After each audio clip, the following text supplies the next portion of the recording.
Yeah Medak పార్లమెంట్లో కాంగ్రెస్ జెండా ఎగరేస్తా NMR Yuvasena వ్యవస్థాపక అధ్యక్షుడు నీలం ముదిరాజ్ నేడు కాంగ్రెస్ చేరిక సందర్భంగా మంత్రి దామోదర జగ్గారెడ్డితో మర్యాదపూర్వక భేటీ. మెదక్ పార్లమెంట్ పరిధిలో కాంగ్రెస్ జెండా ఎగరవేస్తానని ఎన్ఎంఆర్ యువసేన అధ్యక్షులు నీలం మధు ముదిరాజ్ పేర్కొన్నారు. నేడు కాంగ్రెస్ చేరిక సందర్భంగా బుధవారం ఆయన మంత్రి దామోదర రాజస్మ టీపీసీ వర్కింగ్ ప్రెసిడెంట్ జగ్గారెడ్డితో వేర్వేరుగా భేటీ అయ్యారు. నీలం మధు కాంగ్రెస్ పార్టీలో చేరడం పార్టీకి శుభపరిణామని దామోదర జగ్గారెడ్డి తెలిపారు అంటూ ఒకరిని చూస్తున్నాం. సో మెదక్ పార్లమెంటు అభ్యర్థిగా మరి నీలం మధును ప్రమోట్ చేస్తున్నట్టుగా మనకైతే కొంత అర్థమవుతా ఉన్నది. సో ఓకే చూద్దాం.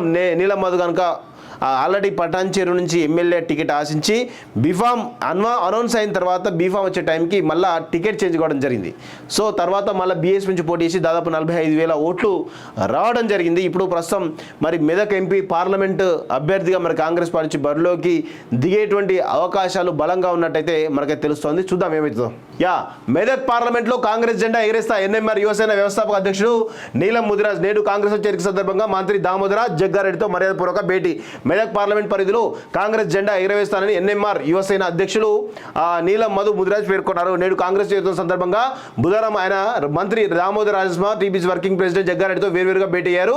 నీలం మధు కాంగ్రెస్ పార్టీలో చేరడం పార్టీకి శుభపరిణామని దామోదర జగ్గారెడ్డి తెలిపారు అంటూ ఒకరిని చూస్తున్నాం. సో మెదక్ పార్లమెంటు అభ్యర్థిగా మరి నీలం మధును ప్రమోట్ చేస్తున్నట్టుగా మనకైతే కొంత అర్థమవుతా ఉన్నది.